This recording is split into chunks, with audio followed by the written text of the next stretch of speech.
Welcome back to the Secret Sex Lives of Muslim Women. I'm your host, Salma Hindi. Today's episode is with an anonymous guest who we'll call Sara.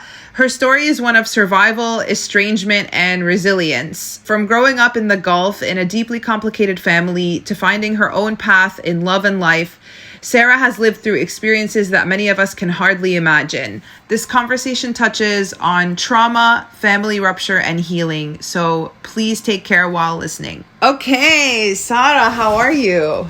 I'm good. How are you? I'm good. So you were born and raised in the Middle East in one of the Gulf countries. And what was life like growing up in your household? I had somewhat of I would say an okay childhood. And within my home, it was very chaotic, a lot of yelling, a lot of abuse.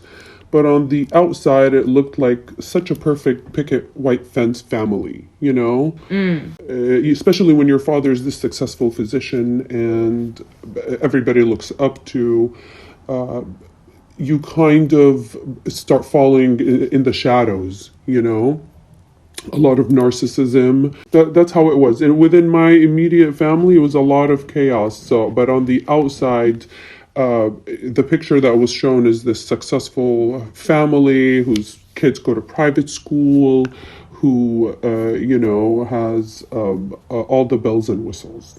What was your family structure? We were 5. We were 3 boys and 2 girls, and I was the middle child. And your father, you said he was a physician. He was a gynecologist. Correct. You got involved with his profession when you were very young. Do you want to tell us about that?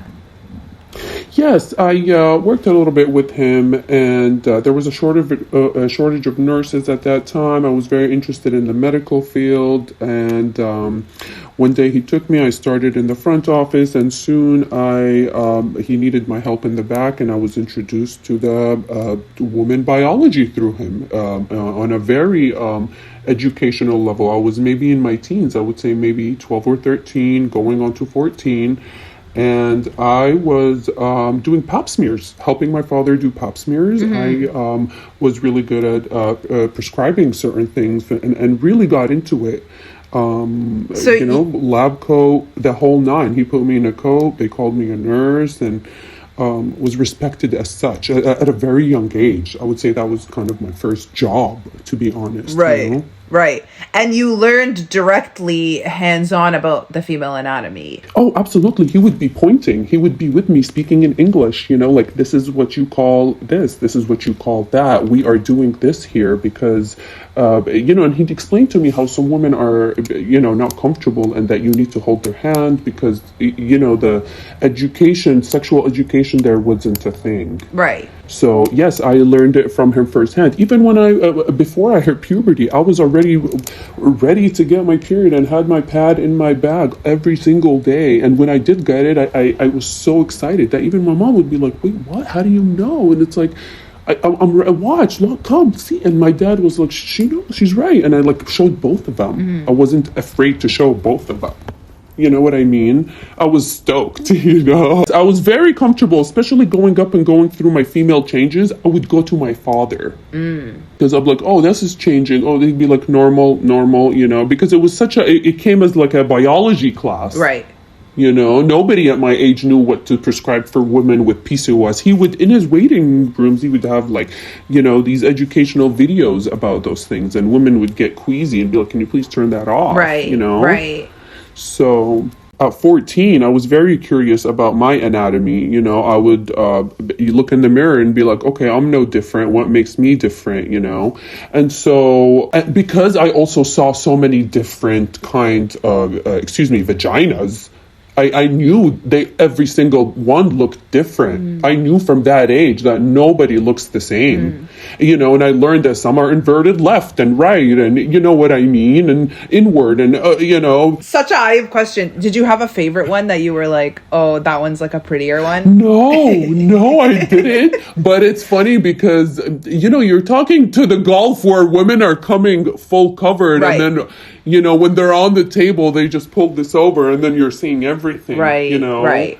So it was such a vulnerable moment I was definitely curious about mine. I looked at mine and was like, cool, everyone's different here, Right, you know? right. So I had that knowledge because I feel like a lot of women think everyone's looks the same, or, you know, like we're all supposed to experience the same thing. Right. Like, you know, I have a friend that has 2 vaginas, believe it or not. Oh, wow. You know, she has 2 uteruses, and medically there is such a thing, Right. you know? Right. Did you learn a lot about sex? Because anatomy is different than sex. Yes. So, okay, so sex in my household was talked about, okay?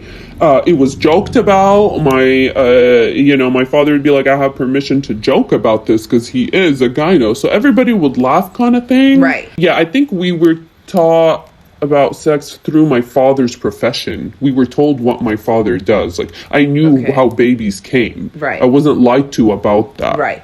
You know, like I remember, our dad taking us to where he had to perform a surgery or a delivery or something. I knew how babies were made at a very young age. I feel like I would say sexual jokes at a very inappropriate age. Right.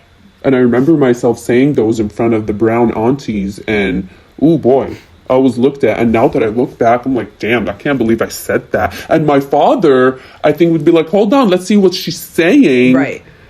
Because he's trying to see where I'm getting the, kind of like the educational part of it.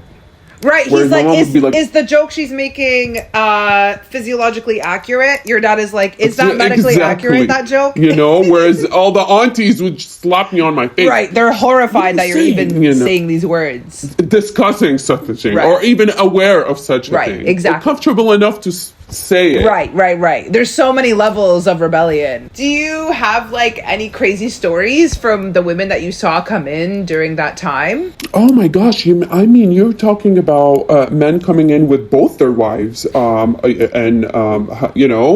have multiple wives and getting one on the table, making sure everyone's good. And my dad's like, yeah, you can impregnate the both of them. Hallelujah, have fun. Get back to me, see who you can knock out first.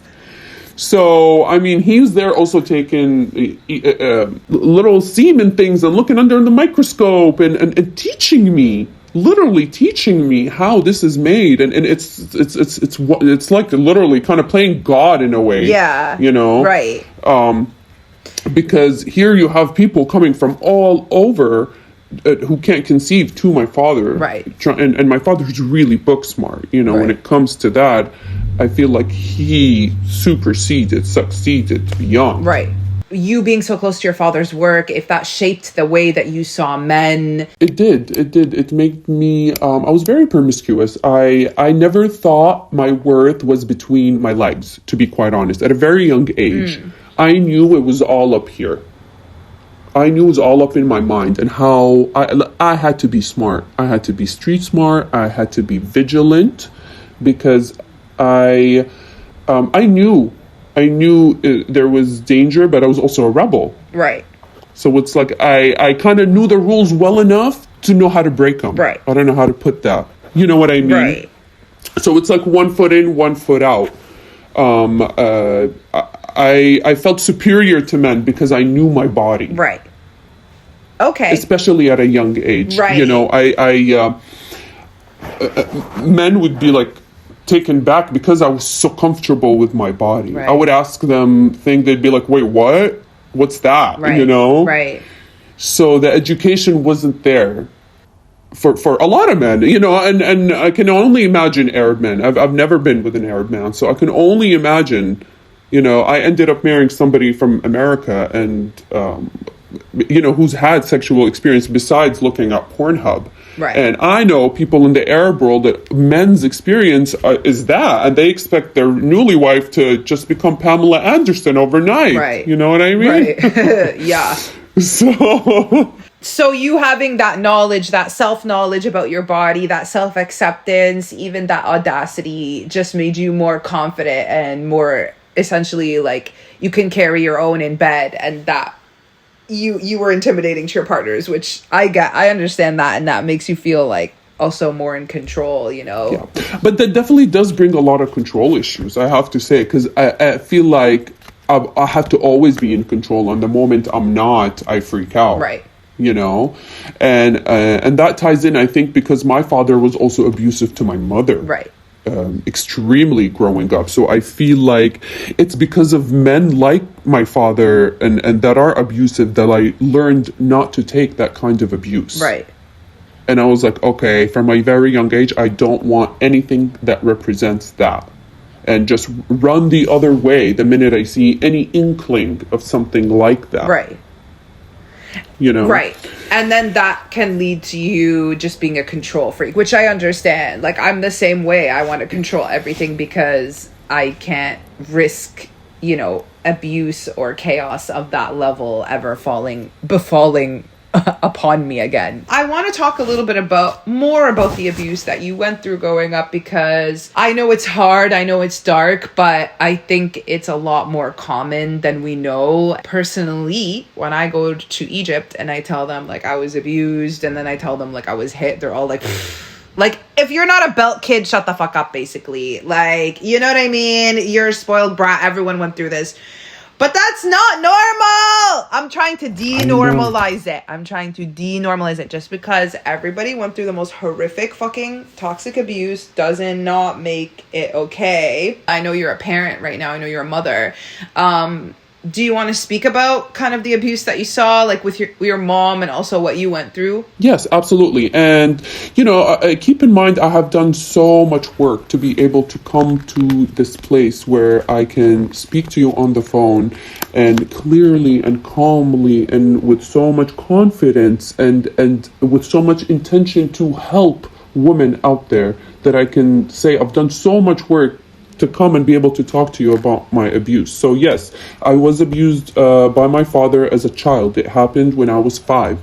And like many women, I blocked it for so many years, because you are taught you gotta respect your dad. No matter what, that's your dad. You gotta respect your dad. That's your dad. And that's where it's so hard for me to differentiate. Do I love my father, or am I forced to say I love or what does loving my father mean to me? Right. Because it wasn't compassionate. It wasn't any of that. So love to me meant chaos and abuse, and that it was okay for somebody that loves you to abuse you. That's how it related to me later in life. And I struggled with that. Even, yes, I was in control, but also when picking a partner, that is very key to kind of pinpoint, Right. Because even with words, somebody can abuse you verbally so much. Right. So, and so, yeah, I did grow up with a lot. My mom was beaten and kicked, and I'm talking, she's put up with things I haven't seen. I'm sure women have gone through, but I haven't seen somebody put up with so much shit and still come back. And, and that's the thing. Do women really come back for the kids, or did she really not have a choice at that point? Because, after she got married, she stopped working. She got 5 kids, and so where does it end? Where does it stop? She didn't die from nothing. Right. When I say it did happen, and I was 5, and right after the incident, I wanted my mom, and my father wouldn't let me go to my mom, and that alienation, that separation there, it was even worse, I feel like, than the abuse, not being going to my mom for safety. Right. And for the longest time, I was not allowed to just go. He was just sitting there yelling at me. Right. And asking me questions that have nothing to do with, I was sleeping in a car. Like, what do you expect? What am I supposed to remember from that? Waking up crying, and I just, and I had to piece the pieces together when I was in my 20s, because I was so angry. I started dabbling into drugs. Mm-hmm. I'm like, whoa, what is going on here? And I know myself, I have an addictive personality. I had to hold back and be like, okay, well, what the hell is going on here? That I had to put a break on all this and be like, okay, we gotta start working on ourselves here. Right. I'm gonna go down a real bad path, So what was it that made you piece it together, or made you realize that you had this much anger? Was it a moment when you were on drugs that like showed you something? Or no, I mean drugs as in it was recreational drugs in college, nothing heavy, but right. I feel like had I not I think because I was also being promiscuous and starting to get to know guys and not wanting anything serious as somebody who is not allowed to be with somebody from out of my culture. So I used that to my advantage. Right. But it also harmed me because it's like, these guys don't know where I'm from and don't give a shit, but we're falling and you know what I'm saying? So it was like, there was no intention there, and that definitely harmed me because I was vulnerable. I was a little girl and I needed guidance, and I feel like that's where I wish my father was there. Right. You know, right. I really, in those years, I really wish I was guided, because I feel like I wouldn't have been through so much hell afterwards. Right. You know. So talk to me about your 20s. So you, in your teens, when did you leave the Middle East and when did you come to America? I was about 17. And you came by yourself? No, with my whole family. We all moved out here and went to college. You know, I mean, I was really young. I moved out without being able to really sign my lease, but, you know, and I had roommates. The only reason I was able to move out is because I found this special roommate. Yada, yada, yada. Moving forward, I rebelled. You moved to a different city? Okay. Yes, I moved to a very city, and I used the fact that my parents were fighting and going through this separation because my dad was just kind of playing an eye for an eye here, you know. So your parents separated, right? Yes, for no reason. And that was hard for my mom because she's here trying to be such a loyal wife, such a good wife, and she really is, and she was. And if I can be a little bit of what she was, I'll be your happy. Dad left her? Yes, out of spite. Let's put it this way. Out of spite. Came to graduation with divorce papers. Went to my graduation lunch. One person sent here, what other person said here. It was so uncomfortable. It was so sad. It was so sad. It was really sad.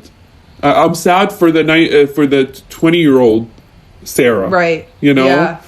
That went through that. It is sad because it's like your moment stolen. Every moment was stolen.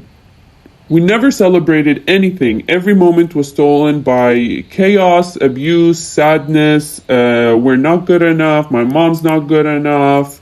You know what I mean? It was constant undermining, you know? Everything. When your father tells you, just say you're stupid. Even if you made a little, it's like forcing you to say you're stupid. Like, as a parent now, looking at that, how sad is that? You know, like, good thing I'm not homeless on the streets and I still have some sort of worth to myself, you know? And I thank my mother for that because we would look at each other and know, like, this person is not normal. You know, my father needs help. And you're talking to someone who's, I wouldn't say done the personal work and career 100% top of the line. When it comes to family and interpersonal relationships, zero. Right. Zero. And that's the sad thing. Everyone has this image of the white picket fence, beautiful family of 7. But it's going inside, you know, it was the worst. Yeah. I hated my childhood. I really strongly to what you're describing. Like, I'm the youngest of 5 and my family is known. So everybody assumes that we are some perfect, religious, healthy, you know, wealthy family. But the reality is it felt like I was living in a fucking graveyard, or it felt like the house was just like dark and death. Like, that's literally what it felt like. Constant chaos, constant drama. I actually started journaling when I was like 21 because I could not handle how much drama and chaos was happening around me. I was having panic attacks without even knowing what a panic attack is. It's just, to me, was waking up with like the highest heart rate ever. Like, my nervous system went through hell for decades, and then now I have to try to reset that. I really truly believe in life, you only experience your nervous system.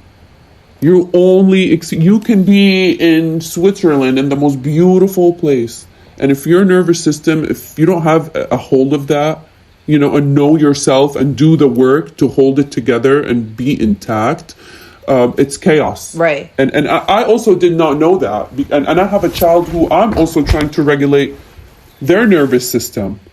My nervous system's not always regulated. I'm human. I fall short, but I'm also a parent that's reparenting myself at the same time. Right. I'm not just one who grew up in a normal, healthy household where I was accepted for bringing my opinions. I was not allowed to have an opinion. A why was not a question. Right. Don't ask why. I'm sure you heard that.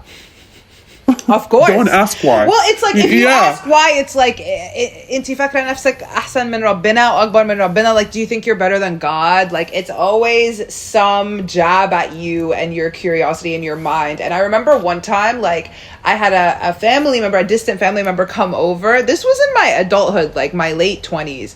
And she said something like, Salma, I love your spirit.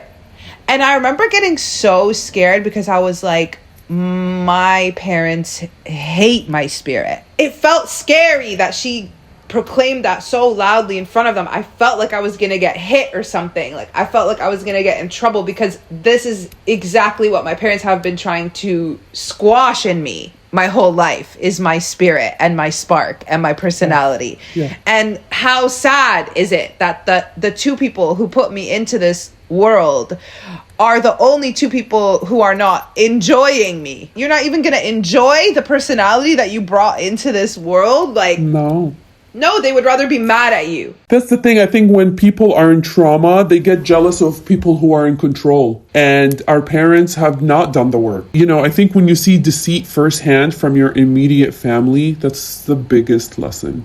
And who else better than us brown Arab communities who have felt that? I'm sure you and I are the only ones who are alienated. No, definitely not. I get these spurts of moments where I just sit and stare at a wall. And I'm sure you've mentioned that, I think, in one of your videos.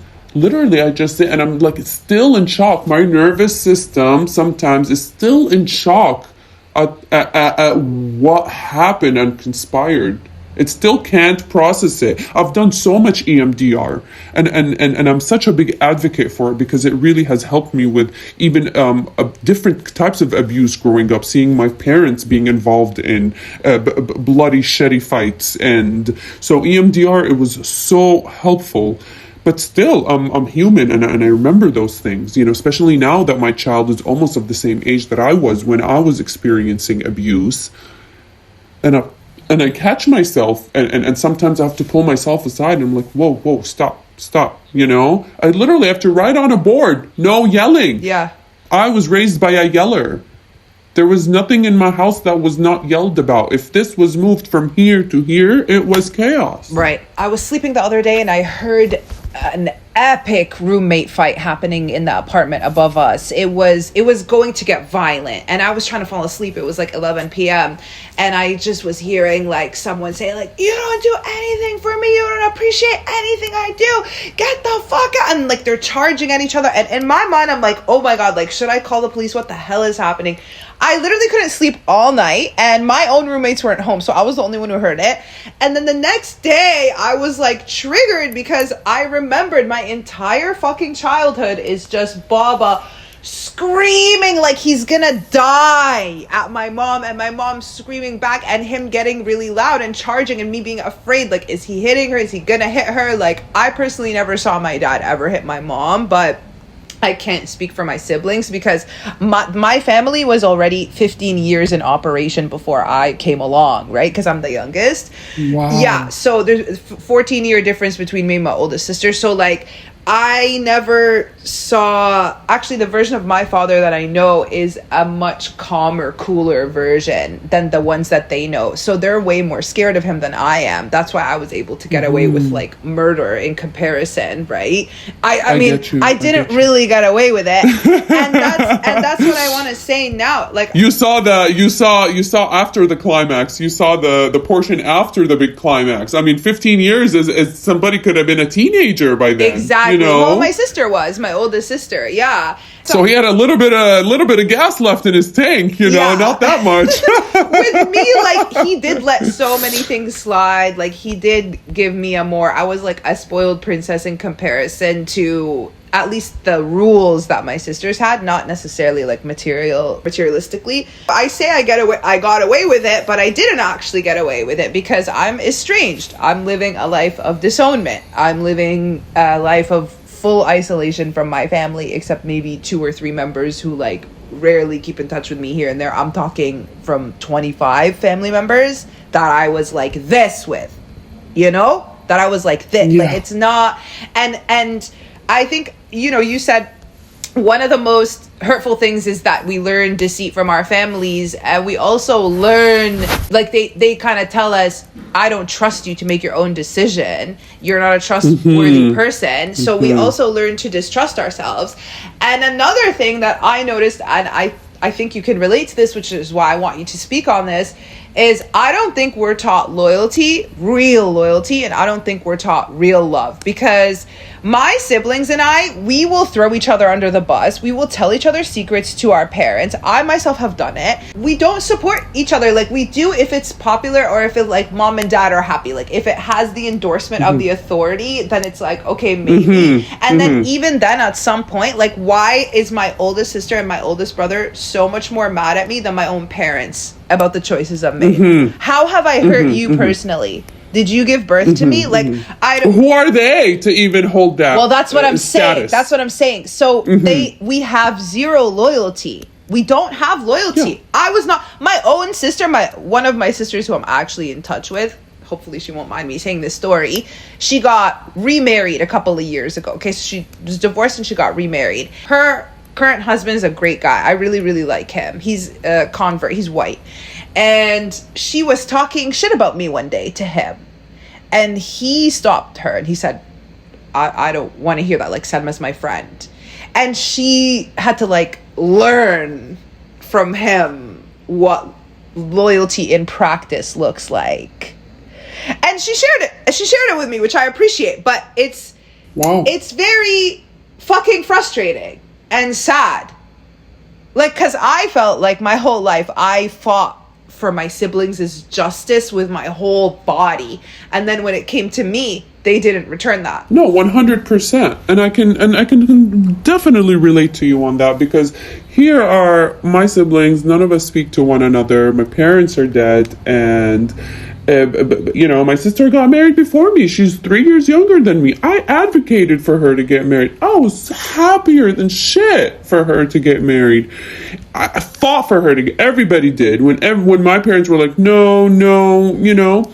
And so when it came to my turn, you know, and I was thrown out, kicked out just because of something they could have calmly talked to me about and asked me why I'm not sharing certain things in my life. I was about to get married. My mom just died. It's just so much has happened.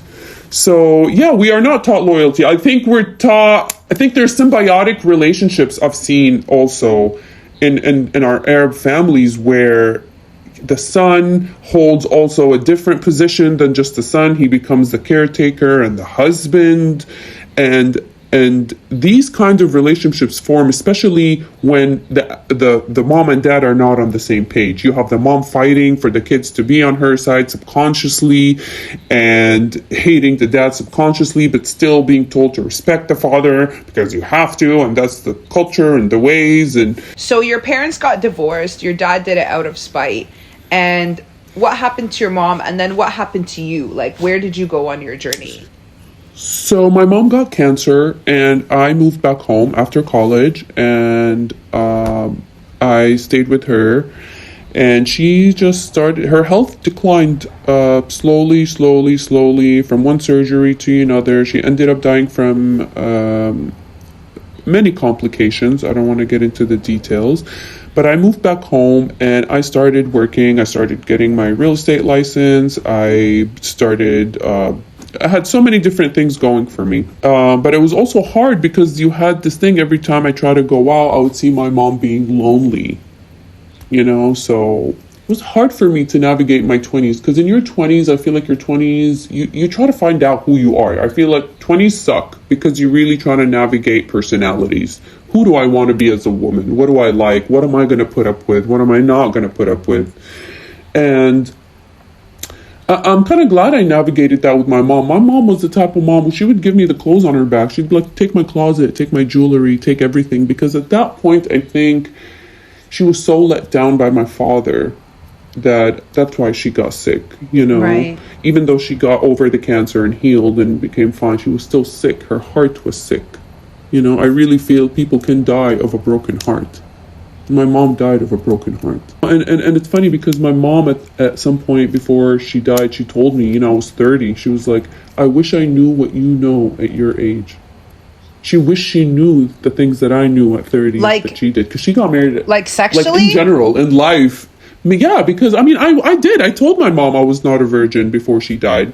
Many months, and we had those such beautiful months because we were like a woman to woman, you know. How did you tell her? And she would, just we were just sitting on the dining table, and think she asked me, you know, I don't know how to lie.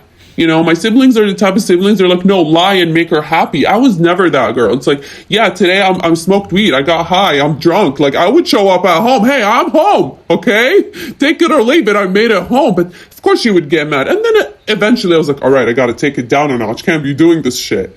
You know, but she would be telling me, don't lie to me. I can smell you. I'd be like, okay, then don't ask because I'm not going to lie anymore. You know what I mean? And I was so transparent and so bold. And I think that's the fear.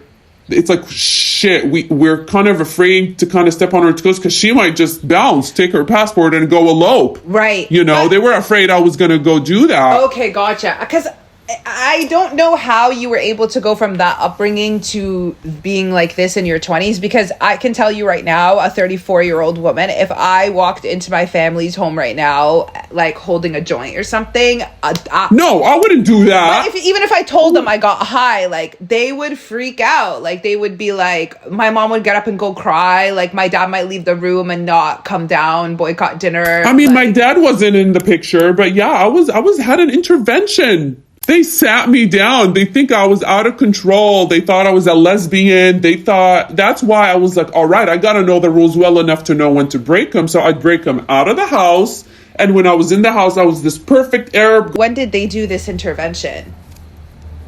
I think right around, during college. I was 19, 20. Oh, very early. Yeah, very early. So I made the little mistakes early. They were like, whoa, you got to stop. I was like, oh, okay. So I became real street smart. I'm talking real street smart. On how to have a double life. Double life. And that is what my escapism was so real. My 1 foot in, 1 foot out of the culture was so real because I enjoyed it. I'm not going to lie to you because...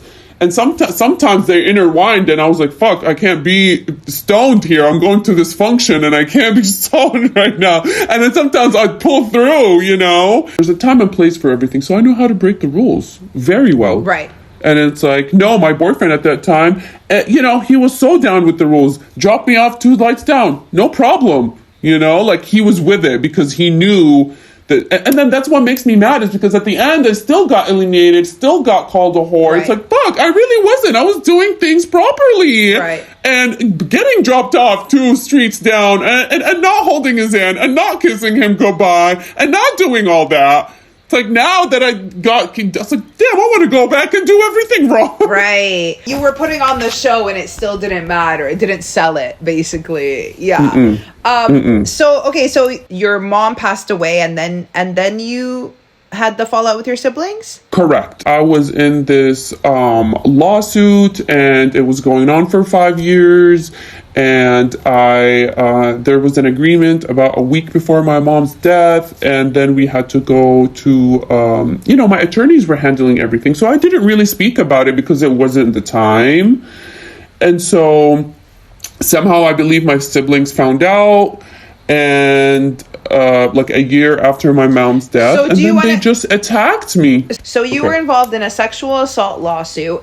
And then you got a payout at the end when it was settled.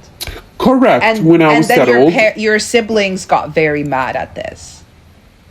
Correct. But the payout didn't come immediately. Yes. That's what they thought. They thought that I was cash money, bling, bling right away. It doesn't work like that. And they rushed to a conclusion, even though it's been a year. Dude, that thing, I didn't even see any of that till 2.5 years later because of just the complications of taxes and the IRS involved, and that it was a class action. Right. It wasn't just me. Right. So she got wind of that, and she had nothing to kind of attack me with. Who's she, your sister? Because my sister, because she, I believe, had gotten caught talking to some dude or something. I don't know what she was doing. Anyways, it didn't really matter to me. I told her, go do whatever the hell you want. When it did come to my attention, I didn't make a big deal of it. She was going through a divorce and seeing somebody or something like that. And yeah, they decided to kind of kick me out and kind of, like, oh, now you got all this money. It's like, what? And what's funny is I was in shock because I was getting ready, and you can tell it was malicious and it was planned by my sister. They kicked me out, threw my clothes out, and what did they say? You have money, get the fuck out. They called me a cunt. They get the fuck out of the house. If I see your face again, if I see your husband's face. Keep in mind, I was married at that time, like through the mosque. I was married, Islamically married, right. Officially married. I just not having the wedding till a year after my mom's death.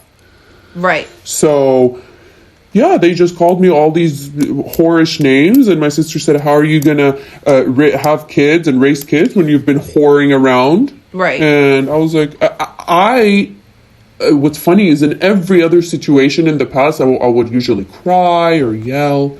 For some reason, not sure what overtook me that day, I was the calmest. Well, you're also in survival mode. Yeah, and I went and got everything handled and was out within 24 hours. They didn't even say goodbye. Nothing. And it was very weird. It was very, very, some days I think of that day because people were out barbecuing and it was a holiday. And, some people saw that shit. And so it was embarrassing, but, I held my ground. Kind of like, that's why I always feel like I'm the white sheep in the black sheep family. I got to remind myself of that. As funny and as lame as it is, sometimes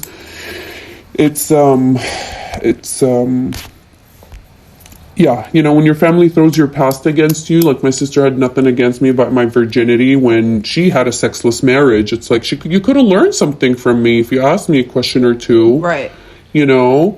And she used that, sadly. And as a women who are really into their feminine, they're not creating war. That's somebody who wasn't in their feminine. And that's bullying. When your family throws your shit against you, is bullying. That's why you're telling me about loyalty. We're not taught loyalty. Right. No, we're not. We're not. We're not. That we're taught to backstab because I'm not sure why, just because. And that's why I feel like in the Arab world, as we grow, we don't see one supporting another. Because we're taught to compete. That's how our parents give us their love. That's how we earn it. We're taught to compete. So who do you compete against? You compete against your siblings. And then you carry that. You always carry that with you. And you actually do it with other people. Sometimes I catch myself competing with lovers. Sometimes I catch myself competing with friends, coworkers. Like in a breakup, someone's a winner, someone's a loser. Do you know what I mean? Like I just see things. The in control factor. Yes, that all or nothing. White or black, winner, loser, correct, incorrect. When there could just be something that's subjective. Shades of gray. Yeah, in between. Shades of gray. Nuance. Yes. We're rigid like that. We're taught that rigidity. Yes. That we're not able to forgive. No, that's it. Done you dirty once, you're done. Yeah. For life. Right. When it comes to that competition, my sister supersedes that. I was never in competition. She got married before me, has degrees better than me, the doctor, like, God bless her soul. I was never in competition with anybody, and it bothered them. She's competing with you on peace of mind, on a happy life. Yeah. And this is all subconscious. Yes. Like, she'll never say it because then she'll have to admit that she's unhappy, Yeah, no, it's been too long. You're talking 7+ years at this point. Okay. And you guys have no relationship anymore? Estranged more than a homeless person on the street. I'll probably help the homeless person. Right. If I see them, they run away. It's funny because I did run into them and they just turn around the other way. And so, and that's the sad thing, you know.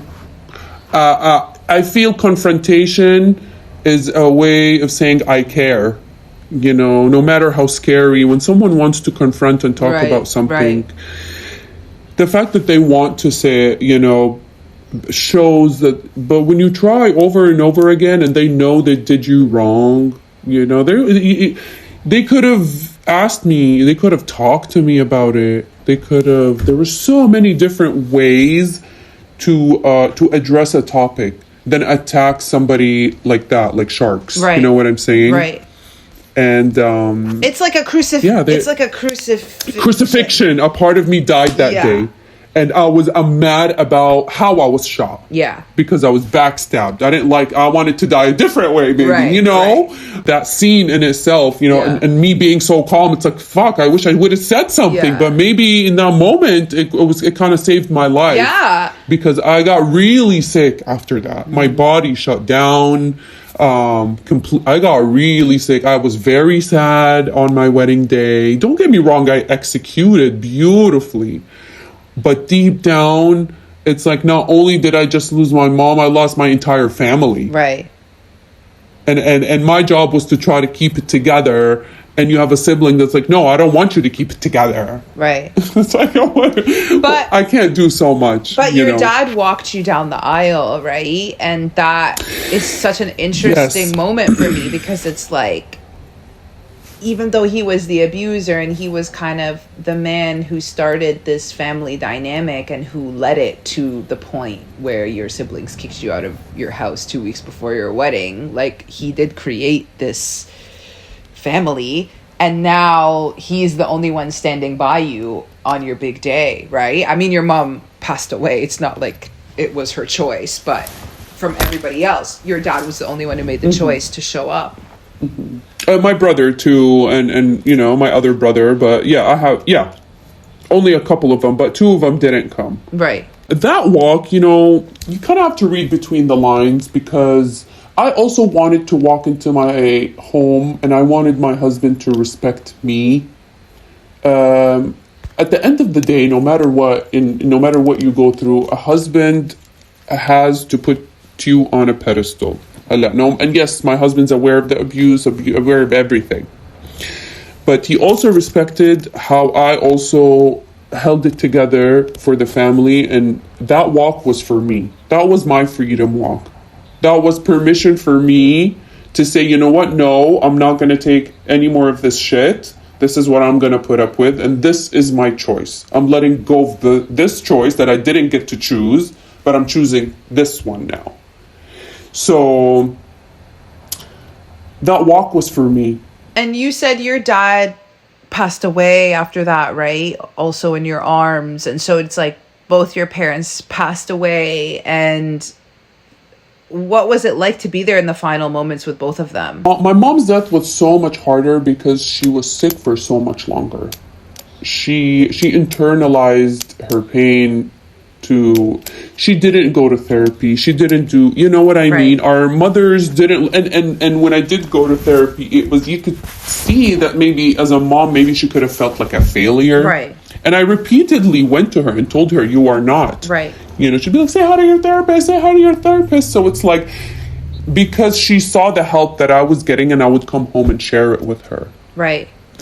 And that I wish, you know, and I offered it to her many times, and it's like, okay, you know how old school parents are. They never want to admit, they never want to share these stories. Who knows what happened in her childhood? God, who knows? I'm sure stuff went down, you know, right. Because look at the relationships with her and her siblings, and look at us now. So it's like, why is history repeating itself? Right. You know, why? And that's also for me as a parent who wants more siblings, do I want that? Right. Speaking of your child, so you're a mother now. How has that changed your perspective on life, and maybe on your thoughts and feelings about your own life and the path that you took? Was it worth it? And do you feel like you made the right choice for you? Yes, I can say it with conviction. Yes, I definitely made the right choice with my partner. And I think that is the hardest choice to make in life. And, you know, it took us 10 years. You know, it was not easy. It was a very, very long time. And then 3 plus 3 years, so 13 years total to finally be married. And it taught me, now that I am a mother, it taught me that there's no redeeming value in harshness. And I remind myself of that daily, because I grew up in harshness every single day. Day in and day out. Day in, morning, lunch, dinner, day in and day out. So when I catch myself like spazzing or not being patient, I catch myself a lot. So I think I'm reparenting myself. I think I mentioned that. So that's very big. Postpartum depression is very real. I suffered through that, and it is one of the biggest reasons why I'm not ready to have another child. It was so crippling, and I feel in the Arab world, when I did come to a few of my friends with that, I was just told to kind of, it's okay, you know, it'll go away. And, you know, maybe they don't also have the knowledge. What am I expecting from people to just run and save me? What am I expecting? You know, it's like a time I needed my mom and my sister most, and where there was nobody, you know, and it was so, so lonely that I feel like even those moments of motherhood were taken away from me, just like every other moment. Right. My 18th birthday, my childhood, my everything. Right. There was no time. Celebrating me was just not okay. It was not okay to see me happy. It was unacceptable. It was shameful.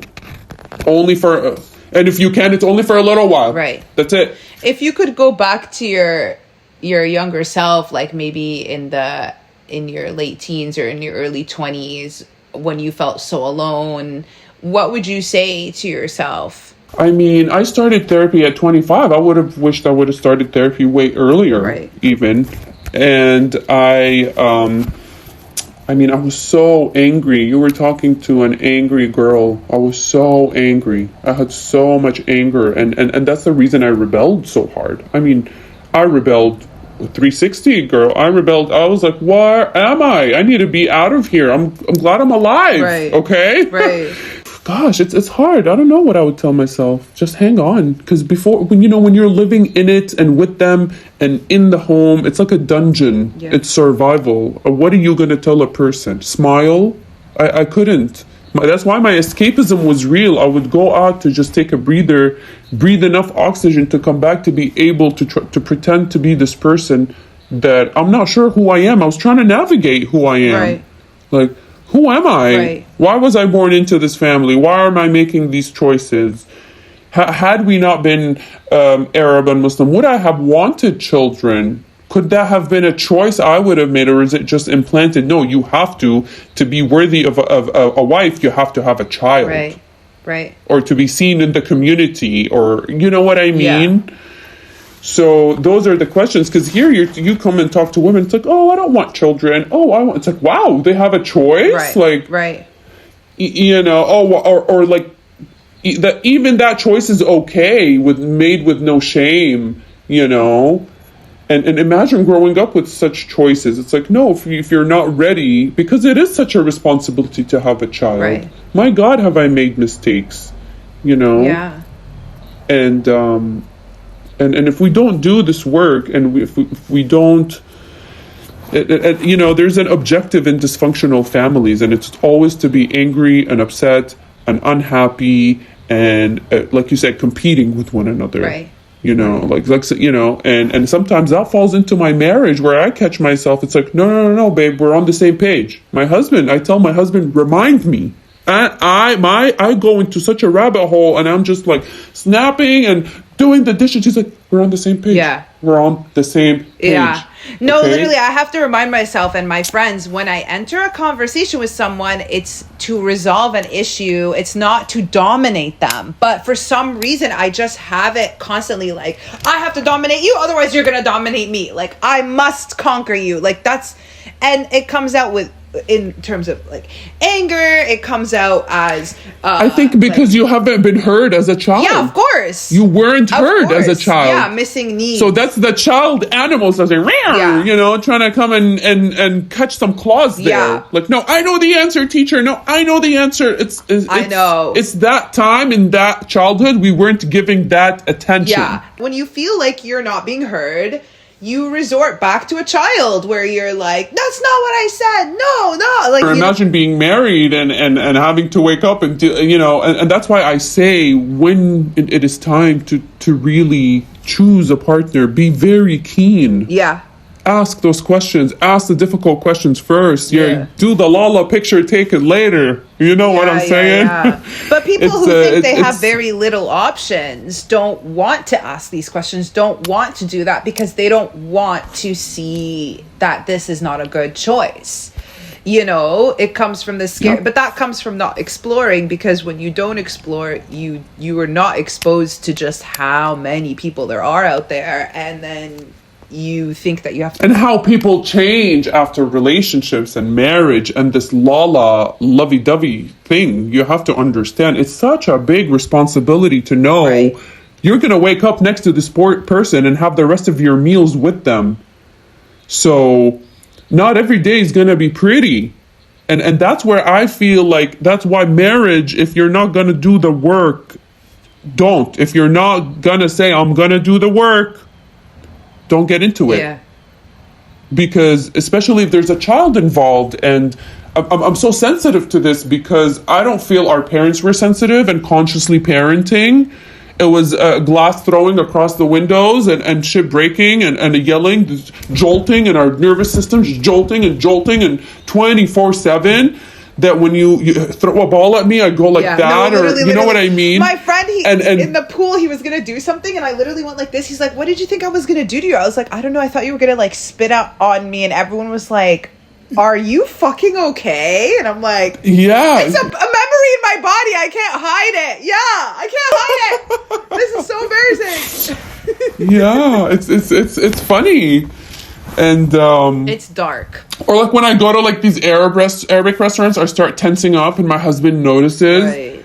And I tell him, like, take your hand off my waist. He's like, why? We're in America. Yeah. It's okay. Right. I'm Muslim. Like, why? Right. Well, like, he's trying to calm me down because, like, even though we're married and we can hold hands because he is not of the same culture, I still feel that people are looking at me. Yeah. And then they are. I mean, we're so odd. It's like, wow, how is she with him? And how is he with her? Right. He must know something, and she must, what is, Right. So it's just like kind of that I still keep that proper Arabic girl etiquette, kind of the conduct, etiquette, the gotta stay proper and feminine, and the conduct, because I'm so loud. My whole life I was told I'm so loud. Right. My husband tells me, babe, I'm right here, you don't need to yell. And I'm like, I know, it's just excitement. I'm Arab, I'm hot-blooded, you know what I mean? Right. But I'm loud, and I feel like because I was not heard as a child, because I was told, don't ask why. Right. Literally, figuratively. And when I did, everything was just like, no, that's not allowed, and I was curious. Girls in my high school were doing absurd things. Right. That I'm just like, I would go home and ask me like, no, you can't do that. That's not allowed. I was like, oh, okay, so interesting. Right. And I'd start seeing this double life that girls are living. Right, totally. Sara, thank you so much for trusting me and our listeners with your story. Is there anything that you want to say, like final words that you wish other girls can hear when they hear your story? I want to advocate for, going to therapy and EMDR and, women. We should be on each other's corner more, especially us Arab women. I feel like we really need to come together and support one another, especially at a time like this where, our millennials are growing up and dealing with things that we have never been talked about, especially like a podcast like this, with such a provocative name that leaves you just stunned that there is such a thing. Right. So And that's what I want to bring forth. And stay strong and stay vigilant out there in the streets. Hell yeah, stay strong on this is war here. So, and you have to understand, men, don't want, they see how brilliant women are, and they don't want that brilliance. And so, if you're met with someone that wants to shut down that light, walk the other way, honey. Totally, totally. So, for anyone listening who connects with Sara's story, whether it's about childhood abuse, estrangement, or grief, I hope you know you're not alone and that healing is possible. And if you have your own story to share, please email us at thesecretsexlivesofmuslimwomen@gmail.com. Thank you for being here with us. Until next time. Thank you. Thank you. Bye.